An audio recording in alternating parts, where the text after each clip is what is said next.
देखते हैं आज के टाइप में हमारे कौन से क्वेश्चन आएंगे। तो आज का जो हमारा टाइप है उसमें जब कोई m वस्तुओं को बेचने पर n वस्तुओं के क्रय मूल्य या विक्रय मूल्य के बराबर हानि या लाभ होती है। इसमें 2 वस्तु बेचे जाएंगे और उसके हिसाब से क्रय मूल्य या विक्रय मूल्य पे लाभ या हानि होता है। तो हम देख लेते हैं इसके पहले कि इसके लिए क्या क्या इम्पोर्टेंट है। तो यदि m वस्तुओं को बेचने पर n वस्तुओं के क्रय मूल्य के बराबर लाभ या हानि हो तो हम कौन सा फार्मूला यहाँ पे लगाएंगे। तो लिख लेते हैं हम क्रय मूल्य के बराबर लाभ या हानि।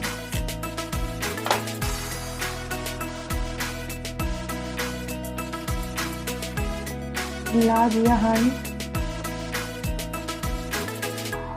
हो तो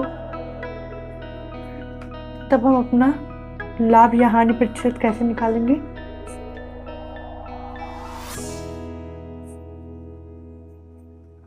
तब लाभ या हानि प्रतिशत बराबर n गुणे 100 और बटे में हमारा m रहेगा। इसी तरह जब m वस्तुओं को बेचने पर n वस्तुओं के विक्रय मूल्य के बराबर हानि हो, क्या हो विक्रय मूल्य के बराबर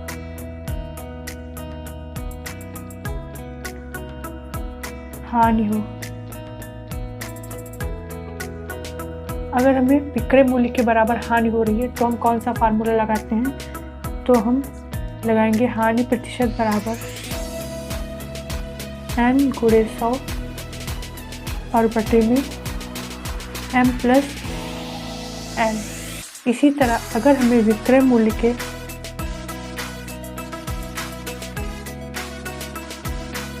बराबर लाभ हो तो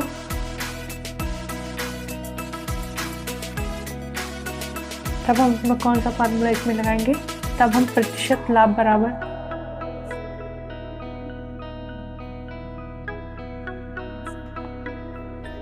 n गुणे 100 बटे m माइनस 1। ये हमारी इस क्वेश्चन को सॉल्व करने की ट्रिक हो जाती है।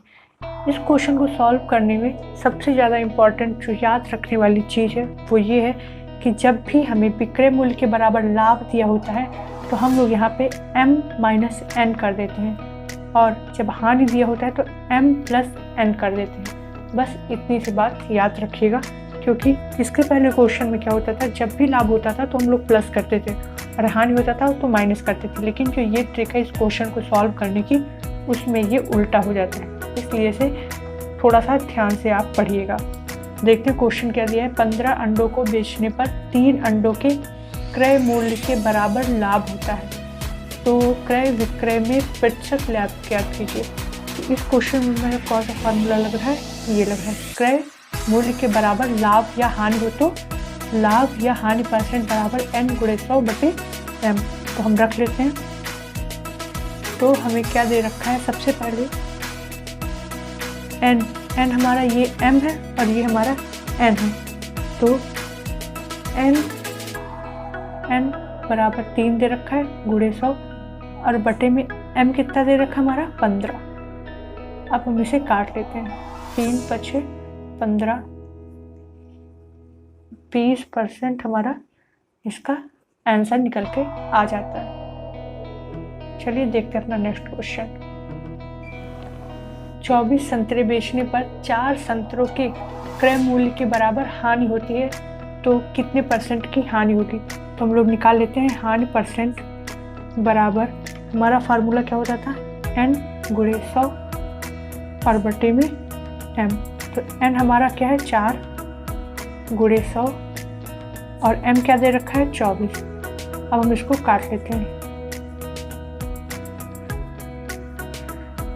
50 बटे 3, इसको फ्रैक्शन में लिख लेते हैं।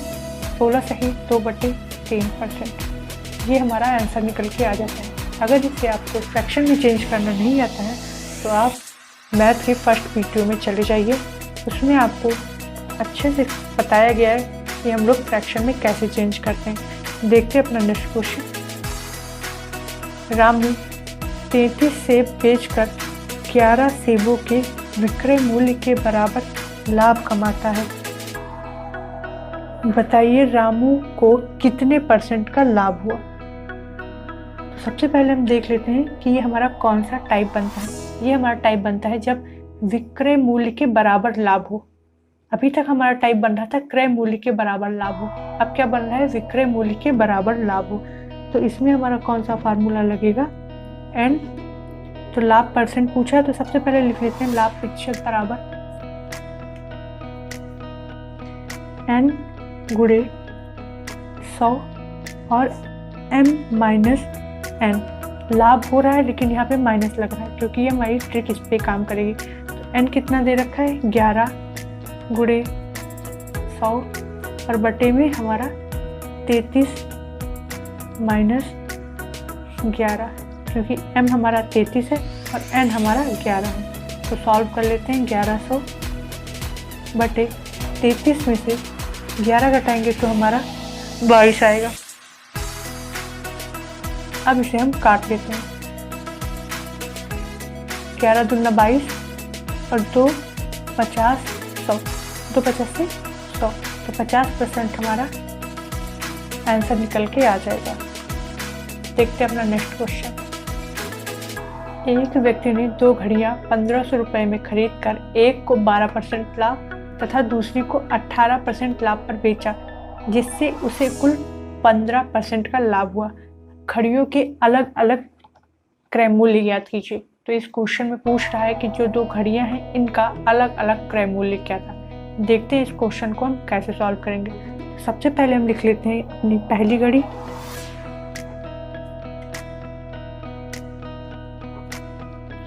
इधर लिख लेते हैं हम अपनी दूसरी घड़ी,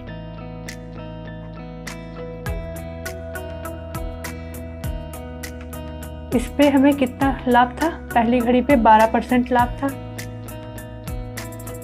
दूसरी घड़ी पे हमें 18% लाभ था। जो इसमें कुल लाभ दिया है वो है 15%। तो ओवरऑल हमारा कितना प्रॉफिट है 15% का। तो हम यहाँ पे 15 लिख लेते हैं। अब हमें सबसे पहले क्या करेंगे, 15 में से 12 घटाएंगे हमें कितना आएगा 3 और 18 में से 15 घटाएंगे कितना आएगा 3। इस तरह हम इसे घटा लेते हैं। घटाने से हमेशा प्लस के चिन्ह आते हैं। चाहे आप 15 में से 18 घटाइए, चाहे आप 15 में से 12 घटाइए, हमेशा प्लस में आएगा। अब हम देख लेते हैं दोनों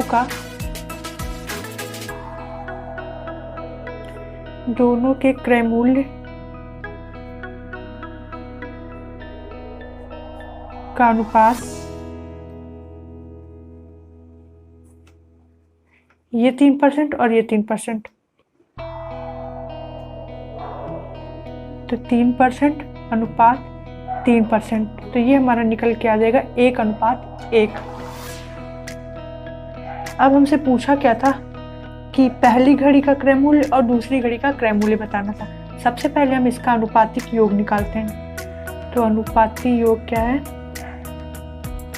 अनुपाती योग बराबर 1 + 1, ये हमारा 2 आ जाएगा। देखते हैं पहली घड़ी का क्रय मूल्य, पहली घड़ी का क्रय मूल्य बराबर, सबसे पहले इसका रेट दोनों घड़ियों का कितना दे रखा था 1500। तो 1500 गुणे इसका कितना वो आया था अनुपात 1 और टोटल अनुपातिक कितना था 2, 1/2। अब हम इसे काट लेते हैं।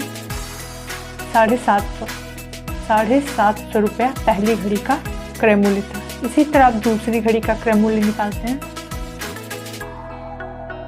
टोटल कितना था 1500 रुपये गुणे इसका भी अनुपातिक योग जो था हमारा अनुपात में आया था वो इसका हिस्सा 1 आया था और अनुपातिक योग कितना था 2। इसको भी काटेंगे तो 750 रुपये आएगा।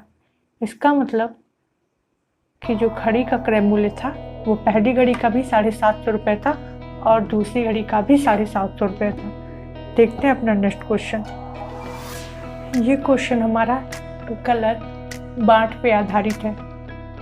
कई बार आपने देखा होगा क्वेश्चन में आता है कि जो दुकानदार होते हैं वो 1000 की जगह पे 950 ग्राम ही अपना सामान तौलते हैं, इस तरह वो उसमें घाटा कर देते हैं हम लोग का।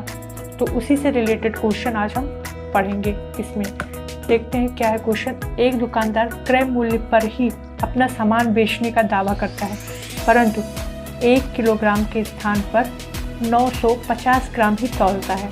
बताइए उसे कितने % का लाभ हुआ। ठीक है, तो इसको सॉल्व करने के लिए हम सबसे पहले क्या करते हैं, अगर इसमें हमसे % लाभ या % त्रुटि पूछे तो हम लोग कैसे निकालेंगे। तो कुल त्रुटि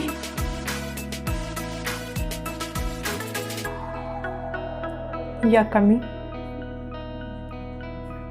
गुणे 100 और बटे में हमारा क्या होगा, गलत तौल की मात्रा। गलत तौल की मात्रा। अब हम देख लेते हैं क्या है कुल त्रुटि। हमें कैसे पता चलेगा, जैसे 1 किलोग्राम था, 1 किलोग्राम में हमारा कितना होता है 1000 ग्राम, और उसमें से 950 ग्राम ही उसने तौल के दी, मतलब उसने 50 ग्राम का घोटाला किया। ठीक, तो जो हमारी कुल त्रुटि थी वो हमारी कितनी आई, 50 गुणे 100 और बटे में गलत तौल की मात्रा। तो यहाँ पे हमारी जो गलत तौल की मात्रा कितनी है वो 950। अब हम इसे काट लेते हैं, 1 0 से 0 कटा, ये आया 19। अब हमारा आया 100 बटे 19।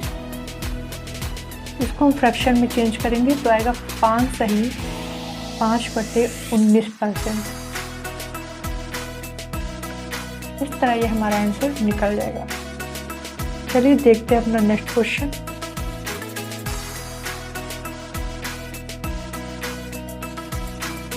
एक बेईमान व्यापारी अपना माल लागत मूल्य पर बेचता है, किंतु नकली बांटों से 1 किलोग्राम की बजाय 920 ग्राम तौलता है, उसके लाभ का प्रतिशत क्या कीजिए। देखते हैं इसी तरह अपना क्वेश्चन। लाभ प्रतिशत बराबर, सबसे पहले हम लोग क्या करते थे, कुल त्रुटि या कमी करते थे। तो 1000 की जगह वो 920 ग्राम ही तौल रहा है, कितनी वो त्रुटि कर रहा है, 80 की त्रुटि कर रहा है, गुणे 100 और बटे में हमारा जो गलत तौल की मात्रा हुई थी, तो गलत तौल की मात्रा हमारी 920। अब हम इसे काट लेते हैं।